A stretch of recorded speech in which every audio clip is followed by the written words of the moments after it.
Hello friends, welcome to my YouTube channel Physics Ki Pathshala. Today I am going to teach you yet another topic from the chapter Magnetic Effect of Electric Current, and the topic's name is Ampere's Circuital Law.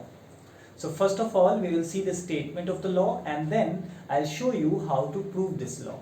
So the statement goes like this.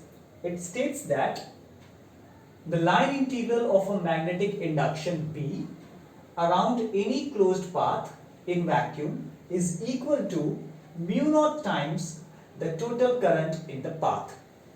I repeat this statement once again. It states that the line integral means any integration or integration of any quantity over a line. Now you have to make sure here that it is line integral of magnetic induction, means magnetic induction on any line in the vacuum and along the closed path, means you have to take a closed path. So that has to be equal to mu naught times the current flowing through that conductor. Now I will explain you this with the help of a diagram. Let us say this diagram, this red colored vertical line represents a conductor. Red color vertical line represents a conductor and I is the amount of current flowing through it. Now we have learnt earlier that if you have a straight current carrying conductor, you hold it in your right hand, then the direction of magnetic induction due to this current will be given with the help of a right hand thumb rule. So right hand thumb rule says that the direction of induction will be along your curved finger. So this black line here or black circle here is representing the direction of magnetic induction around it. Now you have to understand one thing. I have shown here only one circle. There can be many concentric circles which will be representing the magnetic induction. Out of many, I have considered one of the lines. Now this circle, let us say, is of the radius small r. Now on the circumference of this circle, we consider a point, say P over here, and on that point we are considering a small length element dl. I have considered a small length element dl. Now we know that on a curved line the direction of an element is always given by the direction of tangent, or rather you can say that the direction of element is always along the tangent. So the direction of this element dl will be tangent. I have shown it with a green color. Also, since this circle is representing magnetic induction, so the direction of magnetic induction should also be along the tangent on the curve. So I have shown the direction of magnetic induction B over here with the same tangent. So from this diagram, what is clear is the direction of element dl and magnetic induction B are both same. The directions of element dl and magnetic induction B are both same, means both of them are in the same direction. So if I ask you what is the direction between them and what is the angle between B and dl, then you should be saying that the direction between B and dl should be 0. Should be 0. The direction between them will be 0. They are, you can say, in the same direction.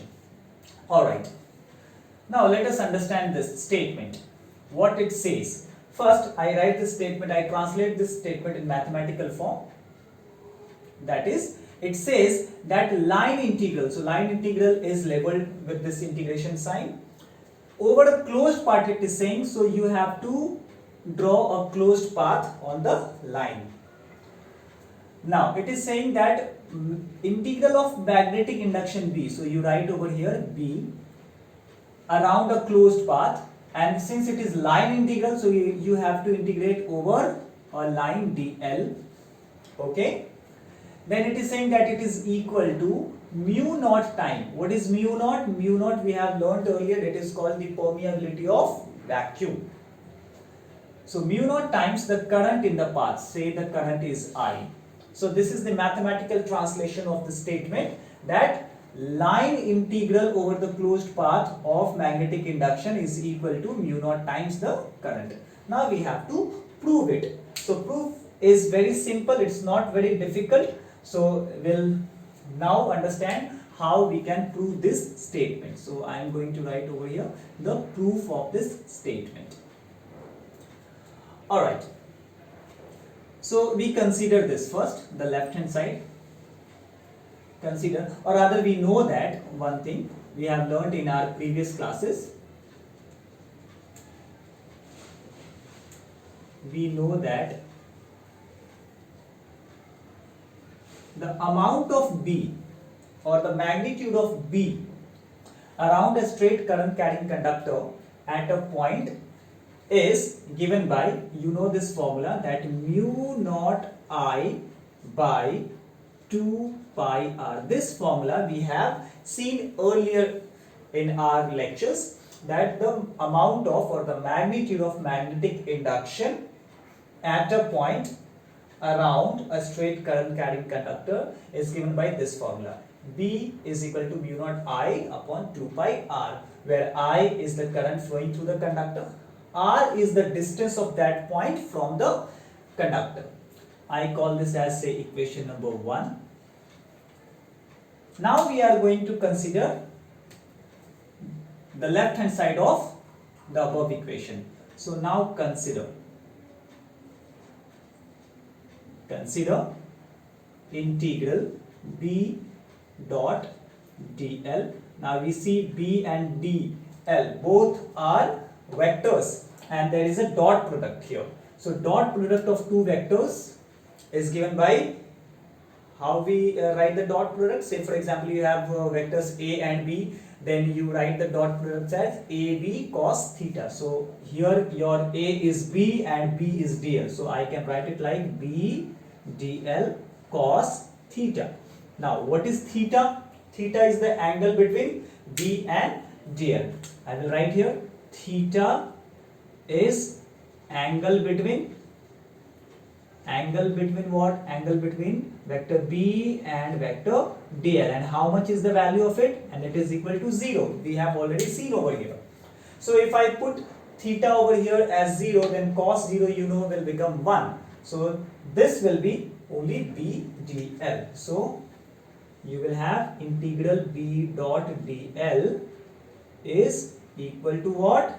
Integral only B dl. Cos theta will become 1. Now put the value of B here from equation 1. So if I substitute that, then I am going to get, in place of B I am going to write mu naught I upon 2 pi r and then dl. Now if you see here, the variable with respect to which I am going to do the derivation is dl, that is length. Now none of the quantity over here except dl is depending upon length. Mu naught is permeability of vacuum, it is a constant. I is not dependent on the element dl, I will be constant. 2 pi is anyway constant. R is the distance of that point or radius of the circle. So radius has to be same, this distance has to be same. You take the point anywhere on the circumference, the distance will always be constant. So all the quantities over here are constant. So you know that when you integrate anything, you take all the constants outside the integration. So I will write over here is, I will take mu naught I upon 2 pi r outside the integration, and I'm so sorry, I have forgotten to put a closed path over here. It is over the closed path, so that you cannot afford to forget. So right here closed integral of dl. Now what is the meaning of integration of dl? You have to integrate dl on the closed path, means add all the small dls. So one dl here, there will be infinitely many dls on the circumference. So when you add all the dl, integration means addition. When you add all the dls, you are going to get nothing but the circumference of this circle. So I'll continue over here.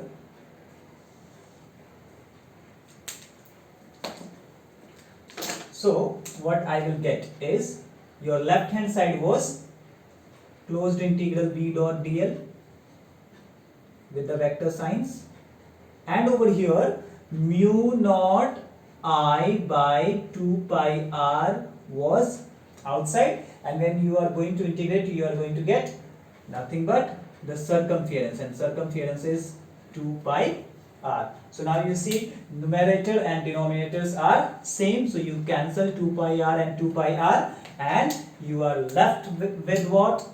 On the left hand side, integral b dot dl, closed integral b dot dl in vector form, and on right hand side you are going to get mu naught I.